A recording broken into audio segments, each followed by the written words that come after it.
Deliver exactly what you promised every time, all the time, on time. You promised that woman sitting at charge office, selling second-hand bills that, Mama, I'll come at 2 p.m. and give you your loan of $50 so that tomorrow morning you will be on your way from Mutare with that bill. That promise needs to be kept. You need to deliver exactly that. On the promise. On the promise. Be transparent about delays or any mistakes. Brought to you by the MoneyMart Finance Group. This is the Entrepreneur's Corner. My name is Talent Kasu. Hello and welcome. And as always, our mission is pretty simple. We want to develop and to bring about the intelligent relationship between an entrepreneur and his or her money, as Dr. E always says it. And as always, we are in conversation with the founder and Chief Innovation Officer of the MoneyMart Finance Group, who has been an astute entrepreneur and has demonstrated a unique business acumen over the years. Started MoneyMart Finance in a veranda at 28 years of age. And today we speak to her because she's quite qualified to speak to the young entrepreneur out there. Dr. E, welcome once again to the Entrepreneur's Corner.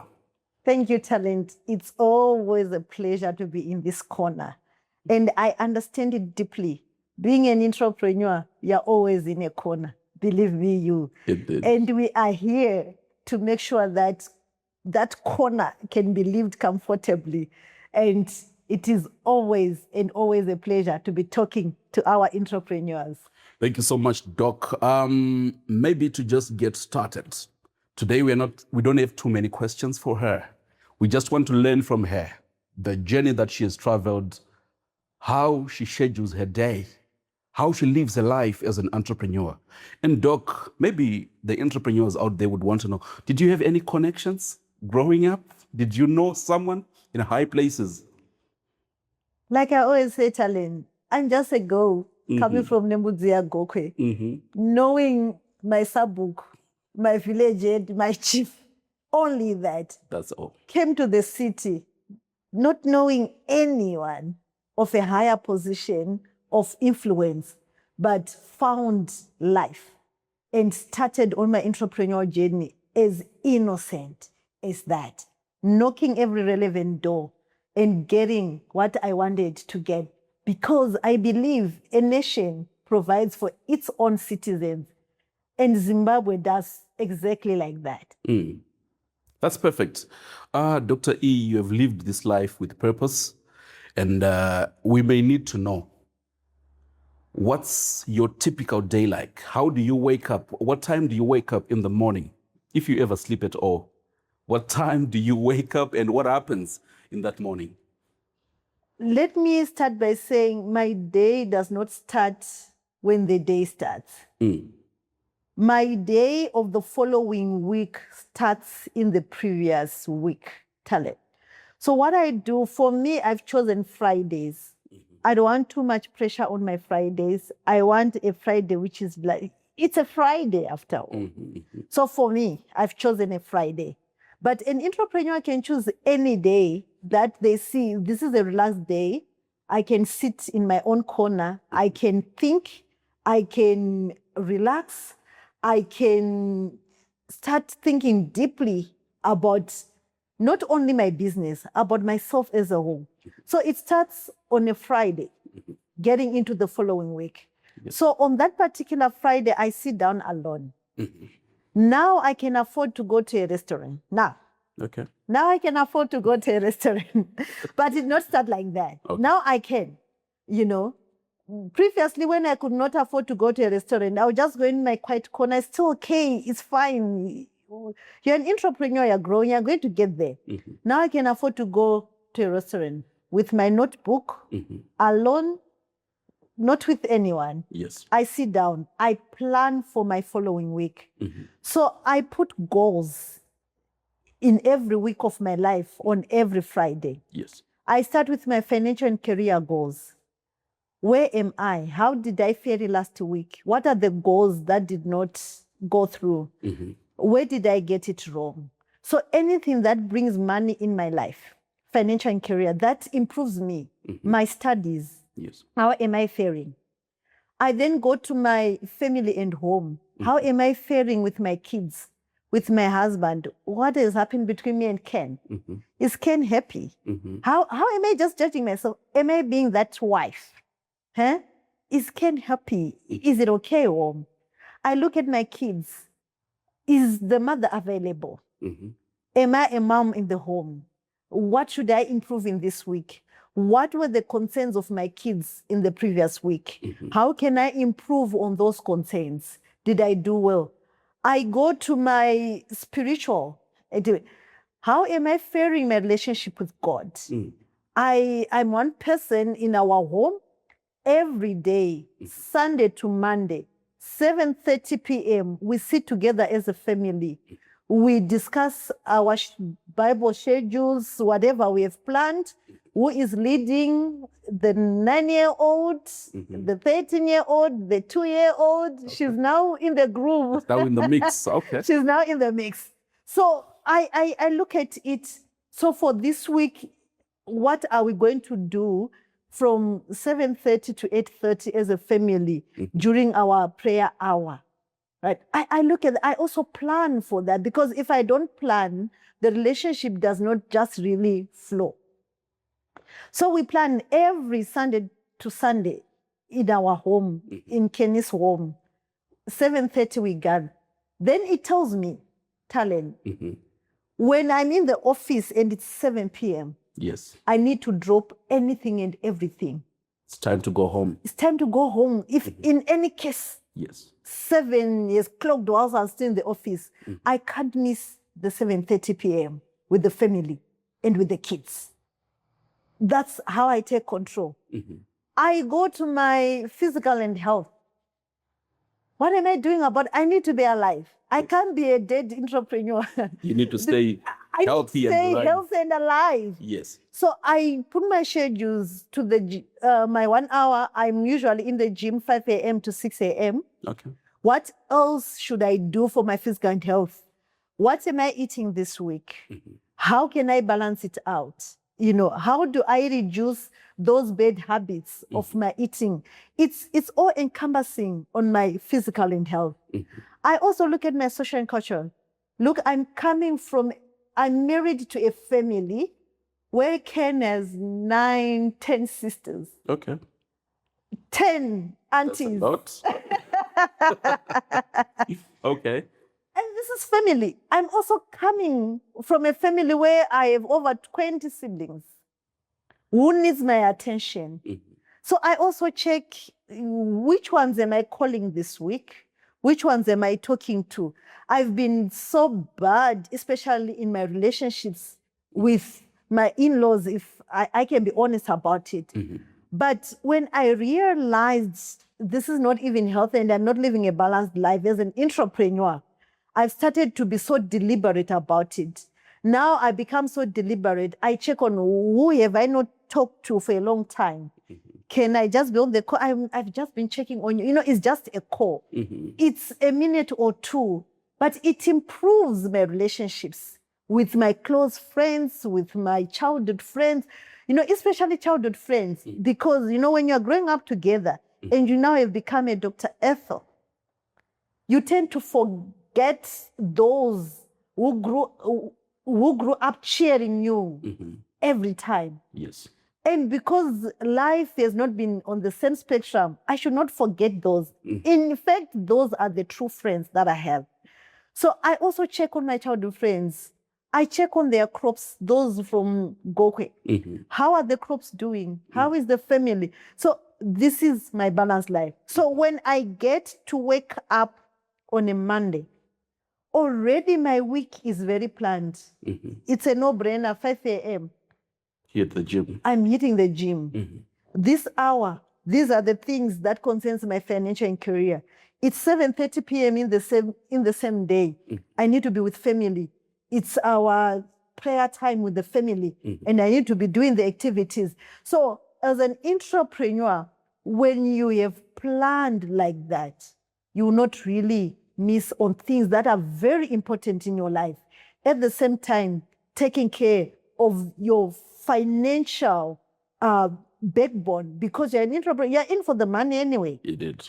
So if you continue to just think about money, life is not all about money. Yes. There's, I love the saying, the story of Steve Jobs, where he says, after looking at everything on his deathbed, yes, he remembered the only important thing that was there for me was family. For entrepreneurs, please, family is very important. Prioritizing family is that important. We are getting personal here with Dr. E. And maybe before we move on to the next segment, I would need, you spoke about a time of reflection on your own, away from the noises of this world. How important is that kind of reflection when you get candid with yourself, when you get really honest with yourself? How important is that to somebody who wants to make it in life? This is very important, Talent. When you are the first person who criticizes this Ethel, when then critics come from all over, they will not really hit too hard on you, because you have already reflected and you have looked into your life, and you have corrected yourself before anyone comes to say, hey, aren't you doing this in a wrong manner? This is very, very important, especially for an entrepreneur, because when you are running this race of entrepreneurship, sometimes life becomes just you and only you. More so when you become successful. Yes. And even family. Look, I'm one of the youngest in my family.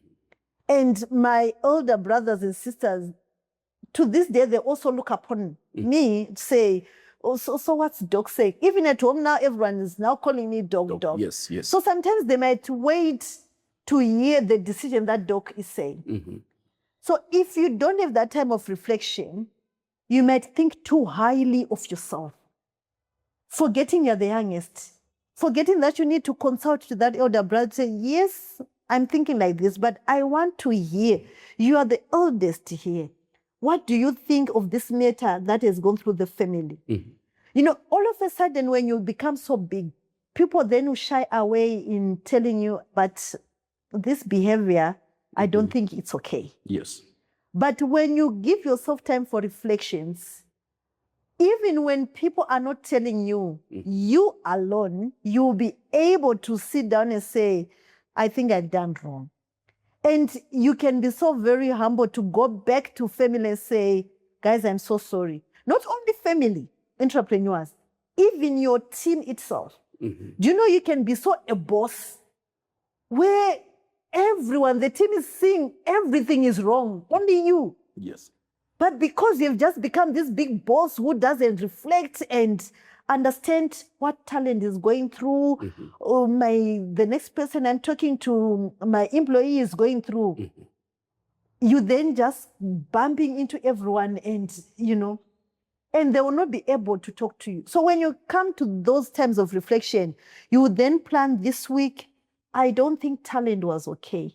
I want to have time on my social plan time to talk to Talent. My colleague at work. Get to hear the pain points. Gets to hear the pain points. So what's going on? It's on those relaxed moments where Talent says, but Doc, amanyanya.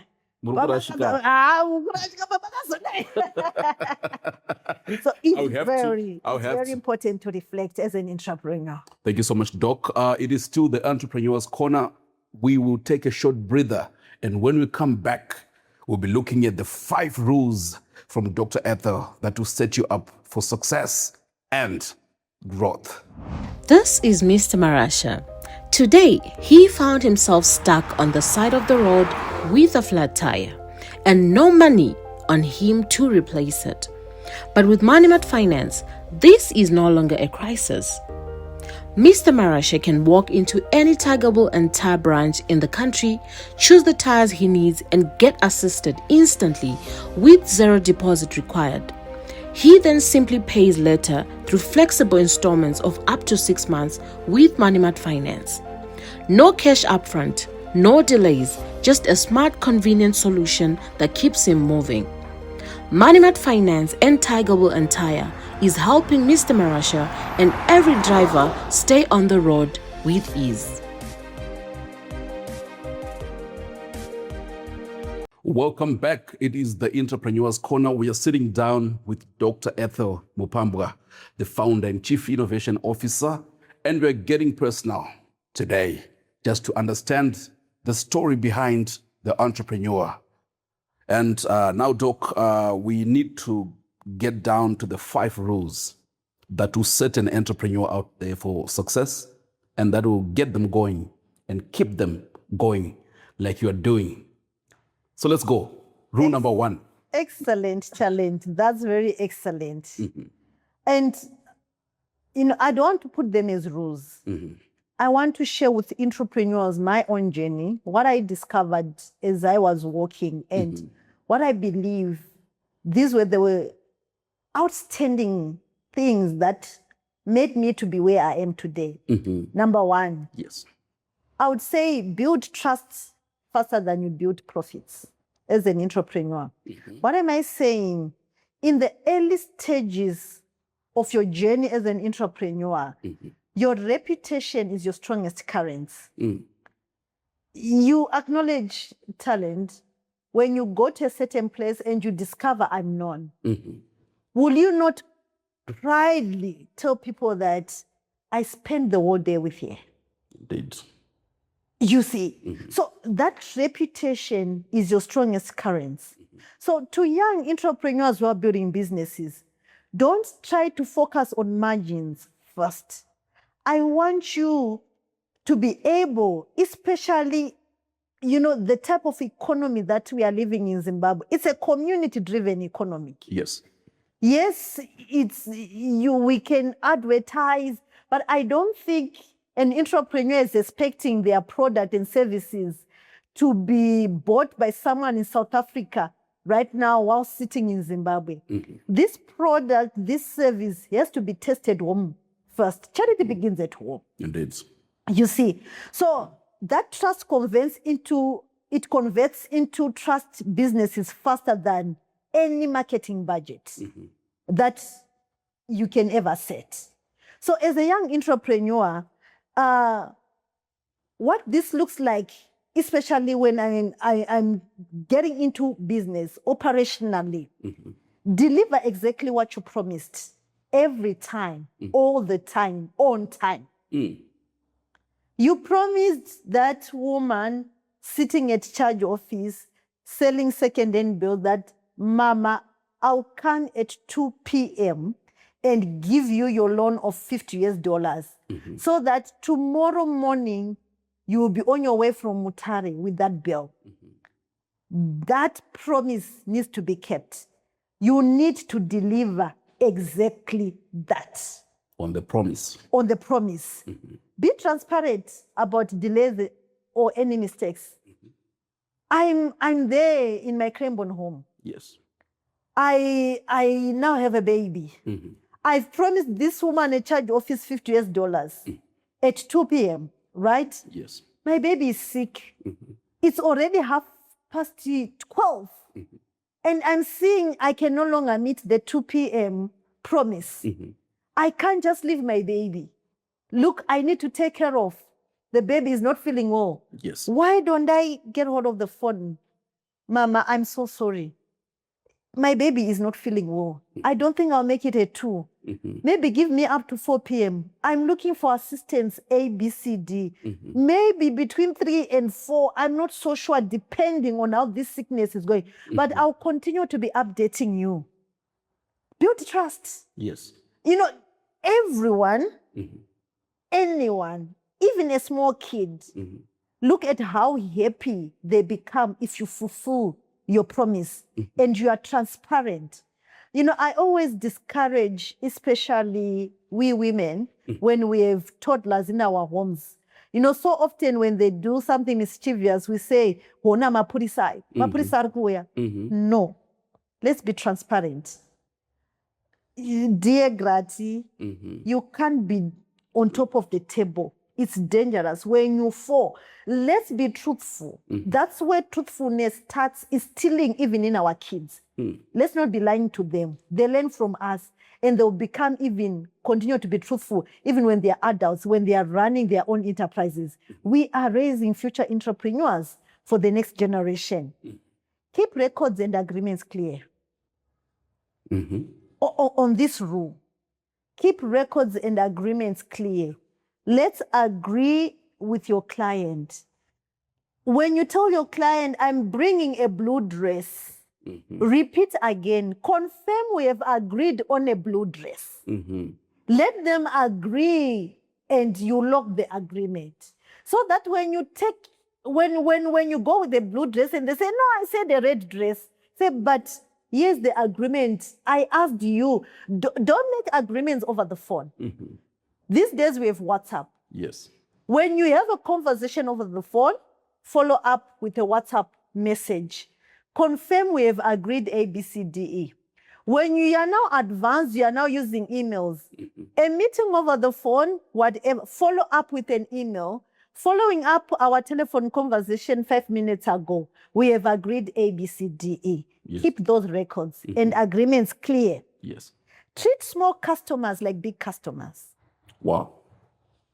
The $50 customers that we started with, the $25 customers, right now, Talent are our biggest customers because in their testimonies of how they grew from $50 to $500, that's what says kept MoneyMart. You've grown with the clients. We have grown with the client because we treated them just like a $1,000 customer. We kept our promise. We updated them when we could not meet that promise. Those are the customers that will grow with you. So on rule number 1, where I'm saying build trust faster than you build profit, we are saying trust creates customer loyalty loops. Referrals and resilience, that's where the things are. Even during economic shocks, people still come to you. Let me give you a testimony that happened 2019 into 2020. Devaluation happened 2019. Yes. 2020, we were then hit by COVID-19. 2021, we're now, I'm sure the lockdowns were now being reduced. Yes. Do you know, even in the midst of our customers, knowing that the nation, the country itself, is still emphasizing on using the local currency? Yes. It is, especially our married clients who said, you know what, Ethel? We are going to repay our loans in US dollars. Yes. Please look for more US dollars for us. This is the currency that we are being able to trade with. The cross-border women, they said, we'll keep our promise. We'll bring you repayments as US dollars. So imagine what happens even during economic shocks. Your clients are the ones that will gather with you because you are all being affected. And they want you to stand because you are giving them this value. I think, for rule number 1, can we move to rule number 2? I think we can. That's detailed, isn't it? Creating that credibility, creating that trust with your clients. Yes. So the margin you're building is a trust margin, not the money margin. It's first rule for your success. And rule number 2, Talent, I would say that has taken me this far, is to learn to sell before I learned how to expand the business. Okay. Yes. Sales capability is more important than the business size. Okay. Very important. I always tell the MoneyMart team that I'm the number 1 loans officer of MoneyMart. I walked on my foot selling the MoneyMart products. I was there at Copacabana, Charge Office, Mbare, Mupedzana, Mumfakose, Kwadzana, Mabvuku, Epwe. I've been there on my foot selling. I, Ethel, Definitely. on the ground, selling. So many entrepreneurs want to grow bigger and they want to delegate this selling to other people. All of a sudden, they're looking for salespeople. You haven't experienced selling. What has made MoneyMart successful is because the next loans officer who were coming into MoneyMart, I trained them myself. I knew what would be the touching point of our potential clients. I taught them how to sell. It didn't matter someone did a degree in sales. Yes. That's just bookish stuff. You know, talent selling a house is different from selling a lawn. It is. It's different from selling a tomato. You need to be the first salesperson of your business. You need to understand as well the market dynamics. The market dynamics of your business. So you need to put, you need to think through your business, right? Learn how to clearly put your product or service to the potential client. It's more like you're pitching your business, right? Yes. I was not going to go to a woman selling second-hand bills saying, I give loans and my interests are like this. What interest? You know what I did? I went there. Mama, you see, right now we are traveling to Mutare almost 3 times a week. Yes. Just for one bill. Imagine if you could cut on transport and go and take 3 bills at the same time. And then you come and concentrate on selling. And you know what? If I give you this $50 every day, you'll be able, for the next 30 days, to just be giving me $2 a day as you are selling $2 a day. I never talked about interest. Yes. I knew that there was interest in there was interest in there. But you broke it down. But I broke it down in a language that they would understand. So I was also understanding my client's objectives. My client's objective was to go to Mutare, take the second-hand bill, come and make a profit in Harare and sell. And I was making it clear how they can save on their profit. So imagine 3 journeys to Mutare. They've been cut. They've been cut, which brought exhaustion, which gave you time not selling, but on the road. Yes. And that additional $10 because they'll pay $2 a day, that they'll give me back $60. Yes. Meaning from 50, they've added $10. And $10 could not compensate the savings that I've made for them. And I've not told them about the interest. I've told them about the benefits of the product that I'm giving them. Yes. So you need to be that salesperson and track your conversion rates. How are you converting your potential clients into actual clients that you have given your product or service? You need to track. Negotiate with your clients. Don't never get tired. Talent, I don't know if you have ever engaged with a Chinese person, especially online. My goodness, if you make that clever decision of giving them your WhatsApp number, they will insist, they will speak to you every time. Every time. It seems as if they've set time to just knock on your door. Negotiate. Hear what the client is saying. Try to adjust. I had clients who say, $2 a day. You want 5 working days, Monday to Friday, blah, blah, and what if I give you $1.50?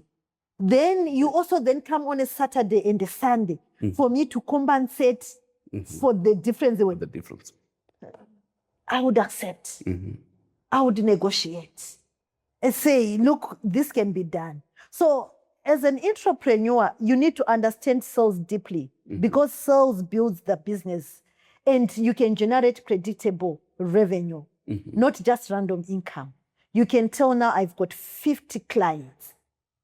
And if I'm to push $100 to each client, the 50, how much will I have pushed into the market? Into the market. You can now track your revenue and it's so predictable. There you have it, viewers. Learning how to sell. The second rule brings us to this short commercial break that we're going to take. And when we come back, we are moving over to rule number 3. Secret here kuti magetsi ari kumitsa. muri kuita sei mumabizimusi? Vana vechikoro uye kubika mudzimba, vemabucharies nyama haisikuora here? Isu veMosolako tine masolar systems anopedza matambudziko ese iwaya. Tine masolar systems anotangira pa 1 kVA kusvika pasaizi yamunoda, anosimudza kubva kumalights kusvika kuentertainment, mafridges pamwe chete nemaboreholes. Kana usina mari yakakwana, haisi nyaya. Tinoita inonzi pay as you go, kubhadhara mbichana mbichana uchitoshandisa system yako.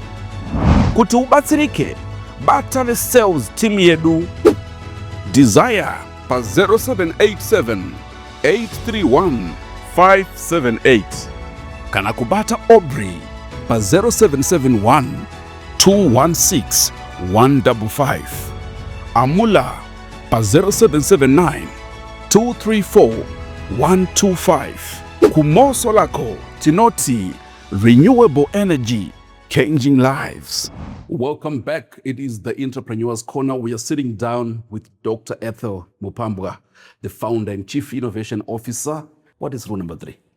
Rule number 3 that has made me to be where I am, Talent, I would say I managed to build a network before I started looking for help. You know, to me, relationships are infrastructure.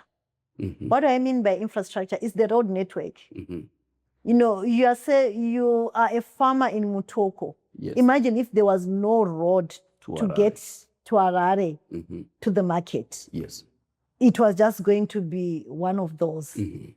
So as relationships, if you are an entrepreneur, so success is really a solo journey. You cannot walk alone on the journey to success. Entrepreneurs who scale fastest are those who have invested early in strategic relationships. So I would look at myself, the networks that I then got involved with, Yes. you know, there are people who would help you along the journey. And for entrepreneurs out there, don't really think out of this world to say, Dr. E, how can I get hold of you so that you'll be in my network? You might not even need me. I might not be that network that you need at the moment. So the network assets that you need to build early, mentors.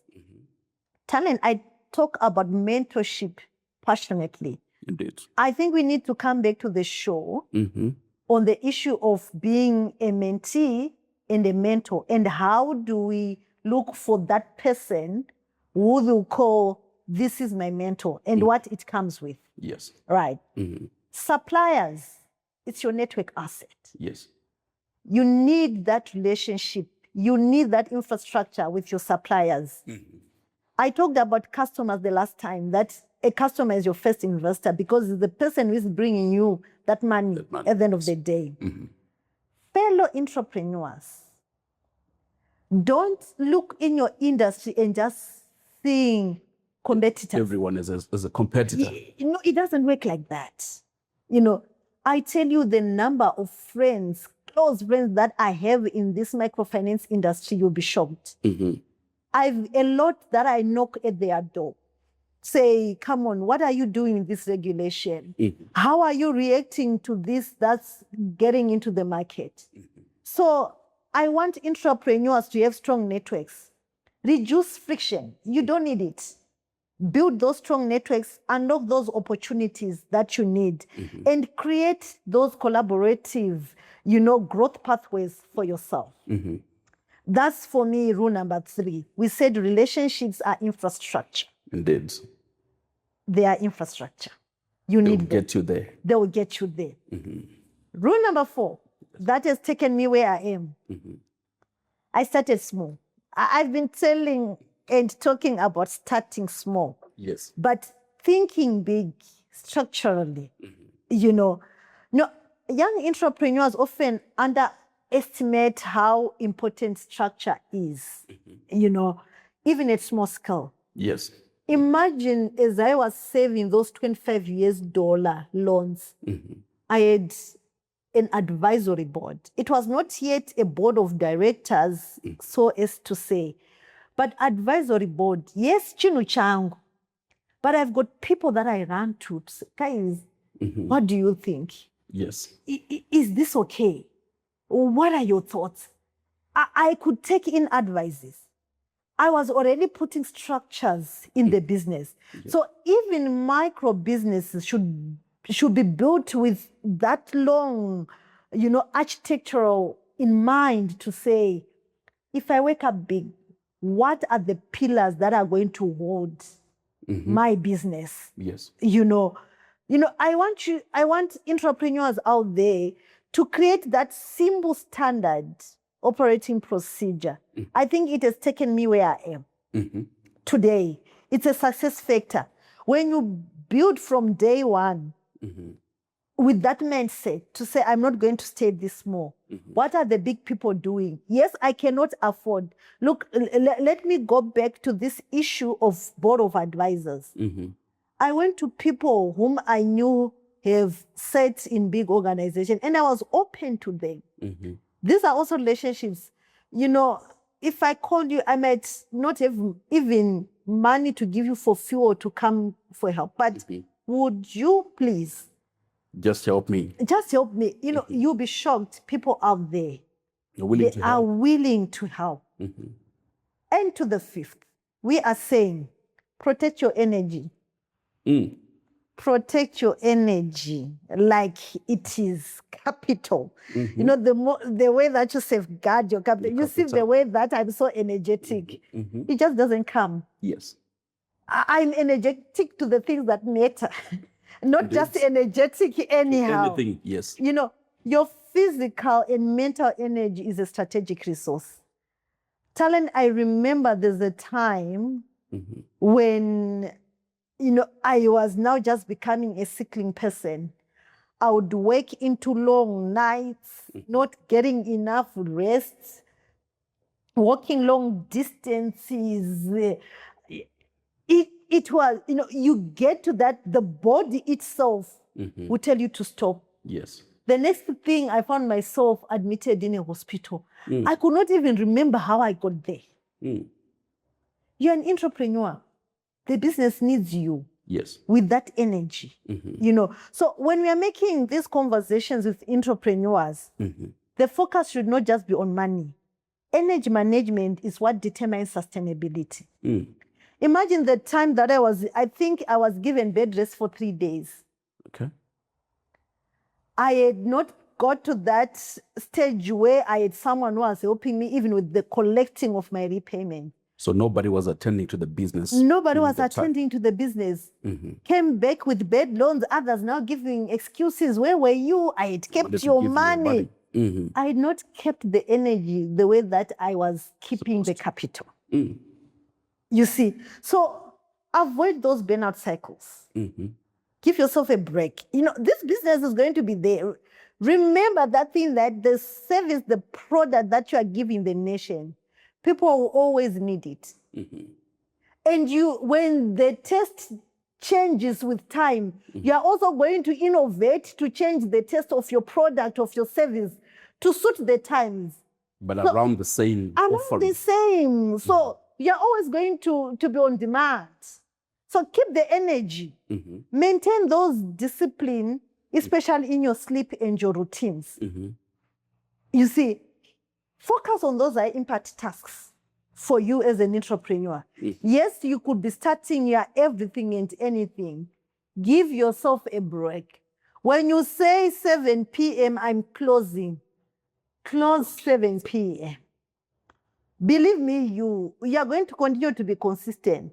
People who understand your business closes at 7 p.m. I like it, and I always have a debate with my fellow Christians. Yes. To say, guys, have you ever noticed those shops that are on, I think they are Indian shops in town? Yes. Which closes lunch hour, their prayer time. You make a queue outside whilst they're closing. You wait for them. You wait for them. And they've already programmed us to understand that they are praying, they are going to open in the next hour and I'm going to wait. Or let me rush before they close.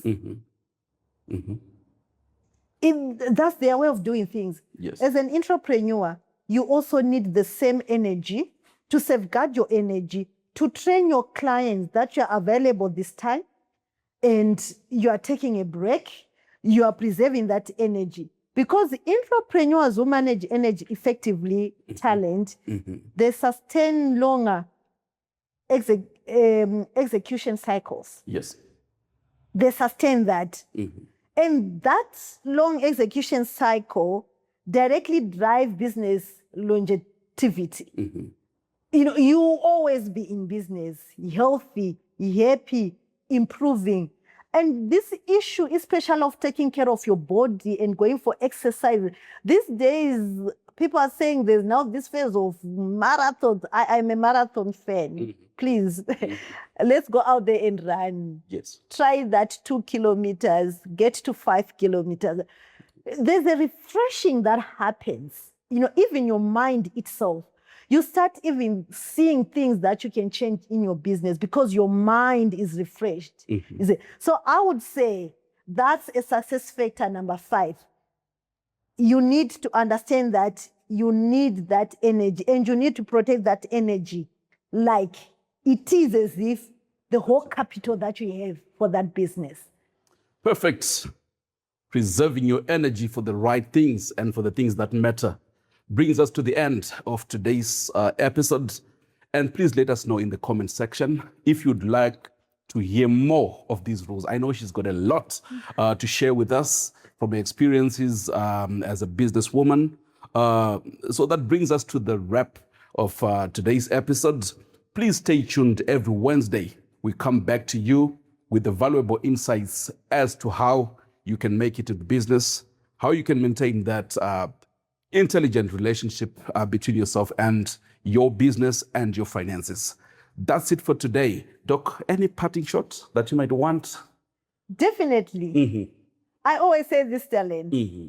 Please like, share with others, fellow entrepreneurs in your circle. Indeed. And if a Gobe girl did it, You can do it. you can do it too. That's it for today. It's from myself and Doc. We are signing out.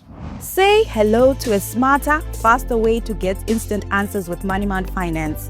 Meet Libby, your 24/7 virtual assistant, ready to help you every step of the way. Need financial guidance? Looking to apply for a loan? Libby has you covered instantly. No queues, no hold music, no branch visits, just a simple WhatsApp message anytime, anywhere. It's fast, secure, and incredibly convenient. Everything you need is right in your hands. Step in the future of finance today, save our number, and send a hi, and let Libby take you from there. MoneyMart Finance, empowering your dreams, one conversation at a time. MoneyMart Finance, creating wealth, changing lives through digital means.